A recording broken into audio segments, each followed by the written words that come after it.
Puedo hacer que parezca vivo, natural, sin que lo sea. Y que no es como cuando tú ves el animal disecado, que sabes que estuvo vivo y tiene esa carga de la muerte. Aquí es la carga de la vida.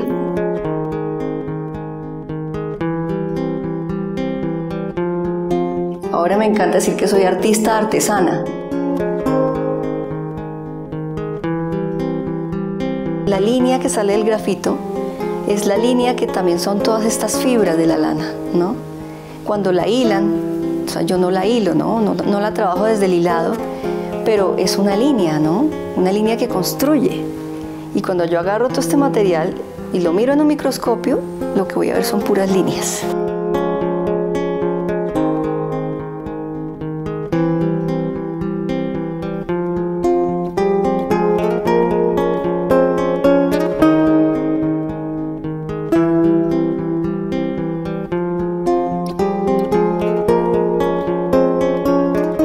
Luisa Franco nació en Bogotá.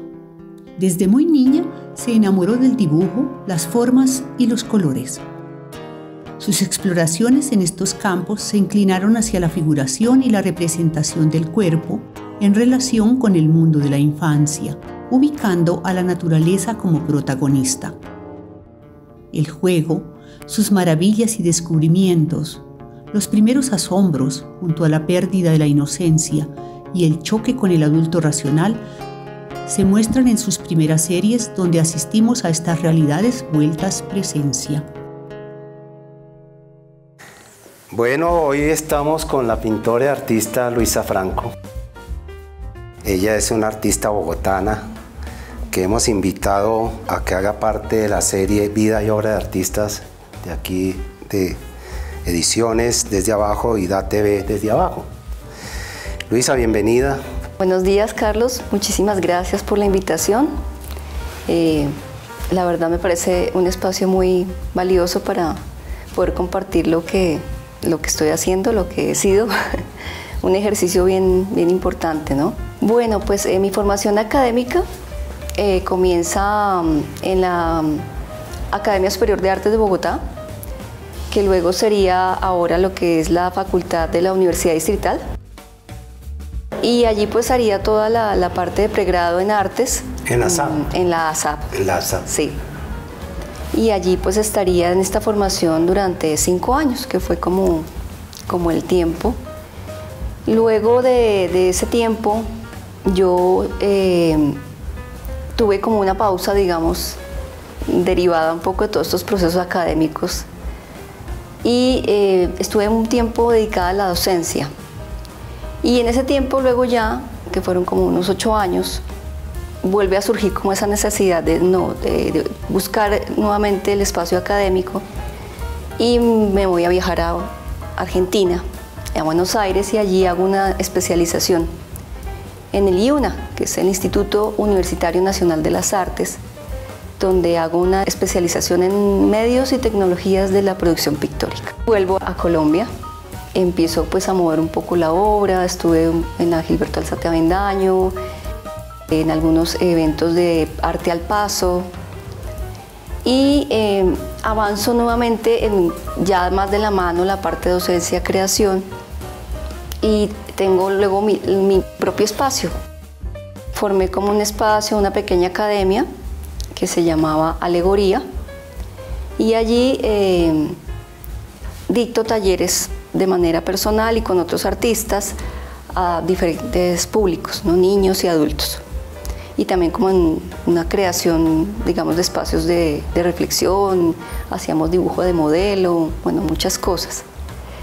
En esos procesos encuentro pues que el arte empieza a tomar mucha fuerza para una función muy importante que es sanadora en las personas, ¿sí? Y eso me lleva a cuestionarme como a tener más herramientas de ese tipo, ya no tanto artísticas como tal, y busco como una formación distinta en la Javeriana, que fue como una introducción a la arteterapia. No era específicamente arteterapia, esto era expresión y autoconocimiento, y es un diplomado muy bonito donde yo puedo volver también como a un centro mío muy personal, también como que me vuelve a dar más confianza en esa creación otra vez, ¿sí? Y pues avanza hacia algo mucho más íntimo también desde el dibujo y la ilustración. Eso fue en la Javeriana, sí, lo que trabajaste. Sabemos también, Luisa, que pues como artista uno tiene algunas influencias, no solamente de índole artístico, sino personales, incluso familiares. Supongo que en tu familia alguien o algo te hizo que te motivaras y que asumieras esta vocación, destino de artista, ¿no? Sí. Hay algo muy particular en eso, y es que mi familia no tenía como esa línea de muchas personas que dicen mi madre o mi padre eran artistas, o mis abuelos, o sea, que vienen como una cosa generacional. No, mis padres migran, mi padre era santandereano y mi mamá es de Girardot. Aparte de esa historia de querer ir a la ciudad para tener un mejor porvenir, les nace una niña que le encanta el dibujo, que desde pequeña agarró un lápiz y no podía parar de dibujar. Rayaba las paredes, rayaba los cuadernos de la hermana mayor, y en eso la hermana mayor, que es casi como otra mamá para mí, y ha sido como mi manager y ha sido como mi soporte a ese nivel, ¿no? Dice, no, es que esta niña dibuja, o sea, realmente hace algo que es muy valioso. Y me lleva a unas clases particulares con Fernando Maldonado. Yo tenía unos 10, 11 años tal vez, no recuerdo muy bien la edad. Y ahí realmente comienza mi formación. ¿Con Fernando? Claro que sí, claro que sí. Eso es un gran maestro, ¿no? Sí, total. Y yo ya venía con un dibujo intuitivo, muy bueno para mi edad. Entonces él llega y como que me da esas bases en el dibujo. Y que yo creo que realmente en eso sí, lo que te dan de niño es para toda la vida. Claro. Y él me dio eso, y para mí el dibujo siempre ha sido algo que me reconforta. O sea, siempre que necesito centrarme, pues como que el dibujo ha sido ese que me permite volver a reconstruirme como artista. Y allí hiciste el brinco ya a la academia, pues a la SAM, y sí. Comenzaste todo proceso. Todo un proceso.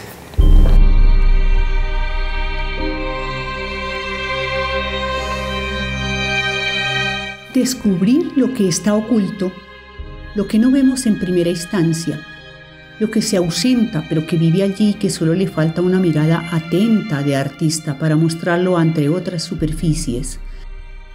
He allí la conquista de Luisa Franco. Yo quiero ahora pasar un poco a hablar ya de tu trabajo como artista, de tus obras. Hay algunas obras que hemos visto iniciales, incluso en las cuales tú incluso relatas, escribes algunos datos sobre ella, y me permito aquí leer un escrito tuyo, un fragmento, un escrito tuyo sobre tu primera serie o alguna de las primeras series que hiciste, que dice: durante este periodo, no sé qué periodo, en qué año estamos hablando más o menos de las primeras series, hace qué año más o menos. Ya había terminado la universidad. Ah. Sí, 2006. 2006. Sí. Sí, y dices: durante este periodo se evidencia un interés marcado por la figuración. Creo que está atravesando tu obra toda la figuración y la representación del cuerpo con características un poco infantiles. Viendo esos cuadros, esos son cuadros que son hechos al óleo. Sí, sí. En ese momento trabajaba bastante al óleo, ¿cierto? Hay un trabajo sobre el cuerpo y fundamentalmente la condición de la infancia. A mí me parece muy interesante esto.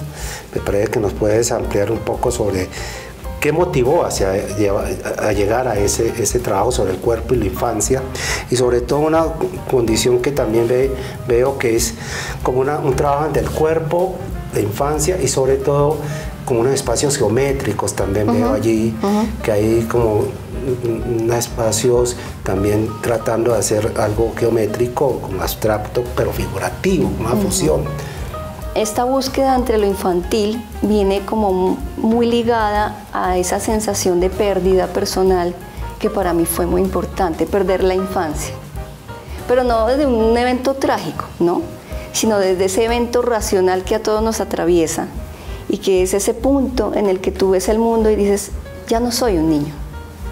Y ese ya no soy un niño o niña es como que entra todo ese mundo racional, geometrizado. En los cuadros aparece esta geometría casi sí, muy fría, ¿no? Muy fría. Entre lo frío y lo cálido que es la infancia, ¿no? Exactamente. Ese contraste, ¿no? Ese contraste.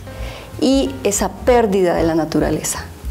Para mí es una primer pérdida de la naturaleza. Y creo que es como ese desconectarse sin querer de lo que somos. Más aún, hay unos cuadros muy interesantes y dramáticos, como de soledad también, ¿no? El niño solo frente al mundo, y frente a esa condición de orfandad, de pérdida, que tú dices, de soledad, pérdida, silencio incluso. Sí. Sí. Sí, hay unos, digamos, donde incluso lo que quería representar era cómo se transformaba ese cuerpo también en un objeto frío. Sí, tiene que entrar a encajar en ese discurso, nuevo discurso de la razón para mí. Digamos que siendo muy polarizado es como lo irracional y lo racional de ser niño, ¿no? Y cada vez tiene que ser más racional porque eso es lo que tiene que encajar.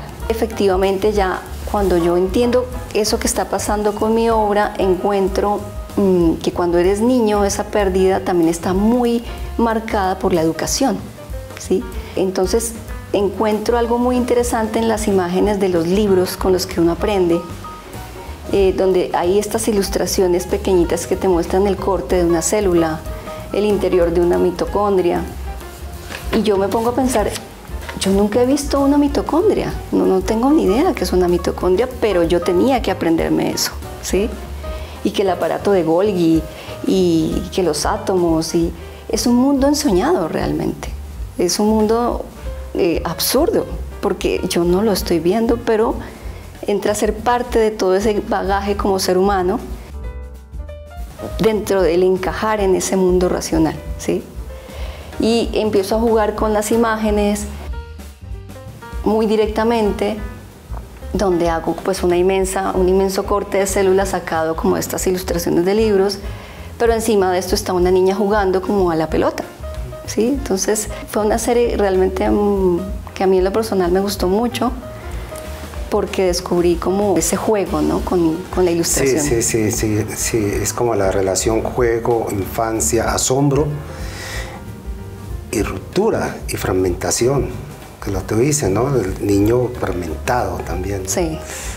Que la racionalidad y el mundo incluso académico, la escuela, la institucionalidad, el poder, la autoridad, todo el proceso del aparato que nos deja, entre otras cosas, sin ensoñación, ¿no? Sí. Sin poesía, pero que tú lo rescatas. Por eso lo que dices, detrás de eso oculto hay algo que puede ser rescatado desde la poesía.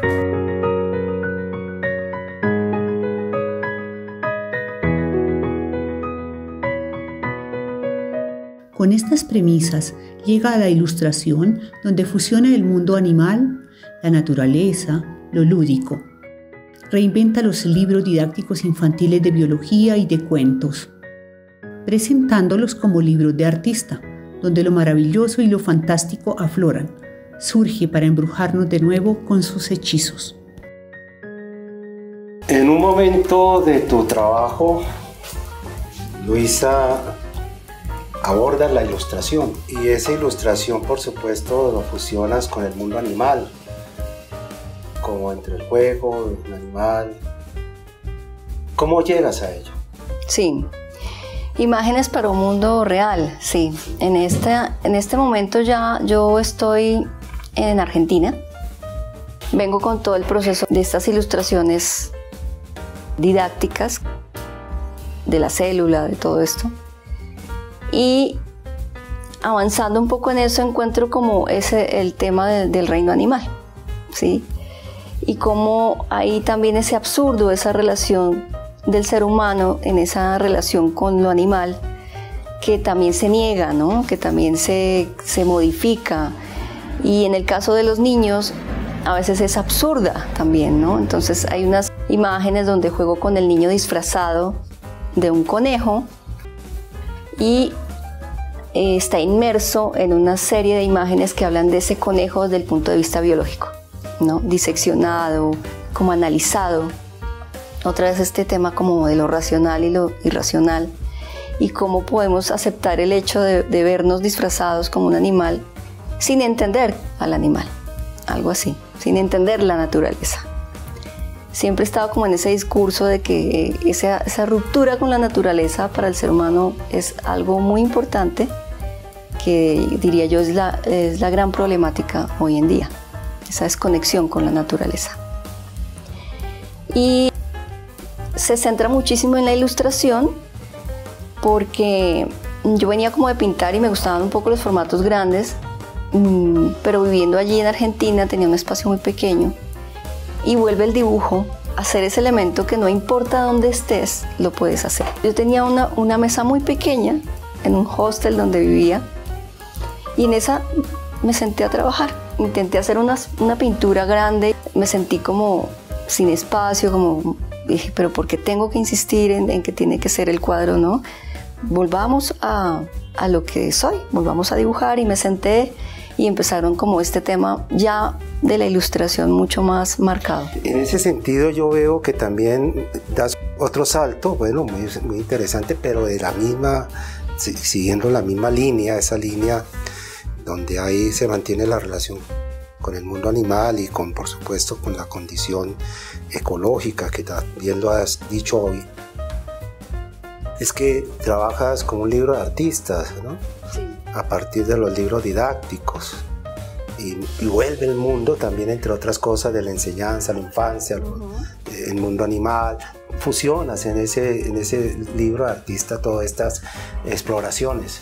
Encontré el libro de artista en Argentina cuando visito una exposición muy bella del graduado Antonio Vigo, un artista muy importante argentino, que tiene una serie de obras dentro del marco de lo que es un libro de artista. Y me enamoré de ese formato, o sea, como estaba en ese proceso de estoy en un país ajeno, estoy en un momento en el que no tengo un espacio mío, ver ese formato para mí fue como algo muy agradable, porque fue como poder decir que voy a poder llevar conmigo. ¿Sí? El libro de artista es algo muy íntimo, es algo que tú vas armando, como que no busca, no es pretencioso en términos del gran formato, el cuadro, sino que es algo que se repliega en ti, ¿sí? Como artista. Y eso era lo que yo estaba buscando en ese momento. ¿Por qué el libro didáctico? O sea, ¿cómo llega? Claro, ahí avanza un poquito el tema de búsqueda, porque como ya me meto más en el tema de la ilustración, descubro que además de ligado al libro de artista, en los libros de enseñanza hay unos libros que a mí de niña me fascinaban, que eran los pop-up. Estos libros que tú abrías y que no era ese libro aburrido, ¿no? De páginas y páginas, sino ese libro que se construía y te creaba un nuevo universo. Decido dentro de ese libro de artista meter algunos elementos de pop-up, incrustar mi obra dentro de ese lenguaje editorial, porque esto pues también es ligado un poco a lo editorial, para mostrarlo de otra manera.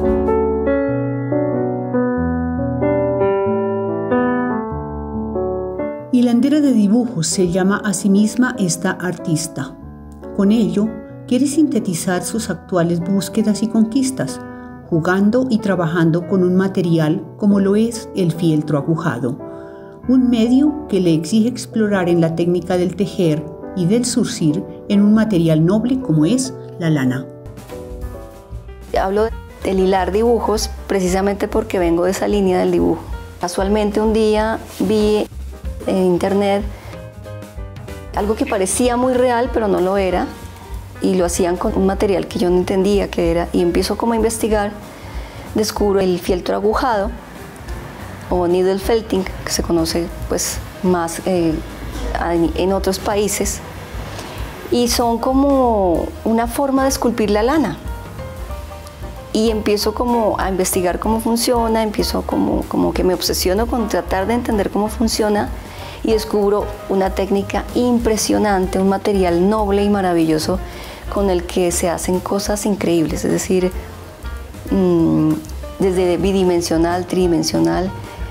Personalmente nunca había conocido un material tan polifacético. ¿Y te encarletaste allí? Claro, porque digamos que es un material tan polifacético como yo. Es decir, puedo hacer algo plano, puedo salir a lo tridimensional. Sí, me sedujo. ¿Hace cuánto estás en este trabajo? 3 años, como desde esa parte de investigación y de empezarlo a anclar con lo mío. Y yo pensaba en el hilar dibujos porque, lo que te decía, la línea que sale del grafito es la línea que también son todas estas fibras de la lana, ¿no? Cuando la hilan, o sea, yo no la hilo, no la trabajo desde el hilado, pero es una línea, ¿no? Una línea que construye. Y cuando yo agarro todo este material y lo miro en un microscopio, lo que voy a ver son puras líneas. Yo veo también y observo allí y siento ese concepto de trabajar con lo matérico poético, ¿no? Porque es cómo generar a partir de la materia una sensación de levedad también, o de espiritualidad, de sensibilidad, que es lo que vamos a observar ahora precisamente, que nos va a mostrar cómo se hace esa técnica maravillosa de hilar dibujos, de tejer dibujos, de llevar el dibujo a una tridimensionalidad hilando. Bueno, eso es muy maravilloso, eso es poesía. Sí. Es totalmente poesía. Sí, señor, totalmente. Con dicha técnica moldea y esculpe sus animales. Edifica un diálogo sensible con la naturaleza, con el profundo deseo de nombrarla, respetarla, pero también con la nostalgia de su posible pérdida. Bueno, como te contaba, venía como muy ligada ya al dibujo y la ilustración. Y en esa investigación también hice algunos cursos sobre ilustración científica. Pues como venía muy interesada en ese lenguaje de la imagen científica, ¿no? Un tiempo estuve ahí, en ese andar merodeando, ¿no? Esa representación de los animales para que otro pueda entender cómo es, porque no puede ir a verlo, pero entonces tiene que ser exacto, ¿no? Llega a mi vida pues el tema también de la maternidad. Y con el tema de la maternidad, cuando viene mi hijo Aurelio, también empiezo curiosamente a tejer, ¿sí? Como en ese hacerle algo a él, y conozco otra vez el tema de tejer. Y en ese tema de tejer un día me topé con esta técnica. Como te contaba, descubrí un nuevo universo técnico, ¿no? En esta técnica pues hay muchas variantes, algo muy similar a lo que es el toy art, una variante. Hay artistas, hay bienales en Alemania y en Rusia sobre todo, que trabajan mucho esta técnica. Y el fieltro es un material ancestral con el que tú puedes hacer muchísimas cosas desde lo bidimensional y lo tridimensional. Entonces tú lo puedes aplanar, lo puedes humedecer y puedes hacer algo como esto, como una flor, o una tela no tejida como esto, ¿sí? Y luego descubro esto que es como poder hacer animales, que es también una tendencia, una variante en esta técnica, pero que a mis sentidos pues fue cautivante porque venía de ese mundo de la ilustración científica. Y un día me siento a tratar de llegar a eso, decir, bueno, voy a hacer un ave, voy a hacer un animal. Y quedó como sí se puede, ¿sí? Puedo ir a día. Y me encantó, digamos que aquí ese mundo artístico se abre. Venía como muy íntimo, ¿no? Acá empieza otra vez a florecer en mí esa necesidad de comunicar al otro. Y viene como la búsqueda de qué animal, ¿no? Y surge esta pieza o este animal que para mí es tan importante, que es la zarigüeya. Es un animal de resistencia. Ahí está con sus hijitos. Sí. Sí. También ese tema muy ligado pues como a la maternidad. Me iba a preguntar esto, la importancia y la influencia de tu hijo. Claro. Sí, de Aurelio. ¿Cómo se llama tu hijo? Aurelio. Aurelio. Sí. Háblanos un poco, ¿por qué la influencia de tu hijo en esta exploración? Sí. Ya tiene clarísimo que la mamá ahora hace felting, que me dice, ¿no? Y las lanas, mamá, y tus lanas. Y entonces esa comunicación con él, el que yo haga el animal y ver su cara de emoción de ver el animal, me motivó también. ¿Sí? Y ya empiezo a ver esa repercusión en las personas cuando ven el trabajo, como que descubro que esto tiene es un material que tiene un carácter muy sensible, ¿sí? Porque parece vivo, puedo hacer que parezca vivo, natural, sin que lo sea. Y que no es como cuando tú ves el animal disecado, que sabes que estuvo vivo y tiene esa carga de la muerte. Aquí es la carga de la vida.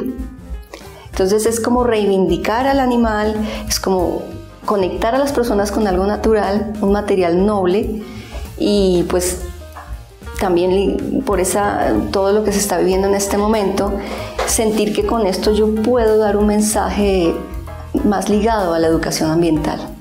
Bueno, ¿de dónde surge esta lana, este tipo de...? Mira, bueno, entonces acá, por ejemplo, está el dibujo en alambre, o sea, está la estructura de un animal que quiero hacer. Casi todos los que hago tienen alambre. El alambre pues es una línea, ¿no? Y mire ya cómo es un dibujo. Y está la lana natural de la oveja. Esta no tiene ninguna tinte ni nada. Y lo que te decía, son como líneas, ¿no? Y yo la podría hilar, que es lo que hacen un oficio que se está perdiendo también ya, ¿no? Ancestral, de hilar la lana para luego hacer una prenda, un tejido, ¿no? Y acá en este caso no se teje como hilando, sino con estas agujas. Estas agujas se convirtieron ahora en mis lápices, ¿no? Vienen en diferentes tipos y dependiendo del grosor, tú logras un acabado específico en la lana, ¿sí? La lana hasta aquí tiene un proceso que no es hilado. Esa es con la que yo trabajo. No está hilada, yo la vuelvo a construir de otra manera. Entonces esto lo que hace, la aguja lo que hace es como esculpir la lana. Digamos, aquí hay una donde ya he tenido más material y yo la voy insertando y voy construyendo esta escultura del animal por adición. Siempre voy agregando adición del material hasta llegar a la proporción y a la forma. Y bueno, y ya también a conferir toda esa carga de texturas o de acabados que son propios de cada especie. Lo que haría un ilustrador científico. Como que cada animal, para mí como artista, significa un reto de poder transmitir la naturalidad que tiene, ¿no? La fuerza o la sutileza. Descubrí en este mundo de la naturaleza que agoniza a causa nuestra, pues que agoniza con nosotros, porque es que eso es lo que no entendemos, que cada animal de estos habla de cosas muy interesantes. En este caso, por ejemplo, el colibrí chillón, ¿sí? Es el colibrí que se ha adaptado a la ciudad. Eso es esa cosa hermosa, brillante y luminosa que se adapta a un lugar tan gris, tan agreste, tan duro, ¿no? En el caso de la zarigüeya era como reivindicar que ese animal tiene una belleza, una estética, y que por muchas cargas sociales es estigmatizada, ¿no? Y maltratada. Entonces es como también buscar con esto algo más, ¿no? Algo que vaya más allá. También podemos hablar un poco de tus proyectos, o sea, sé que en Chía tienes tu taller, ¿cierto? Sí, actualmente vivo en Chía, que también fue como un proceso de alejarme un poco de la ciudad. Fui pues, bogotana, viví muchos años en la ciudad y pues ha sido siempre la búsqueda como de estar en lugares menos densos, menos ruidosos, menos caóticos. Y allí pues mi trabajo pues también empiezo como a moverlo dentro de las instancias, los espacios que hay allí, y ya durante 2 años consecutivos ha sido seleccionado en los premios y estímulos de artes y artesanías de Chía.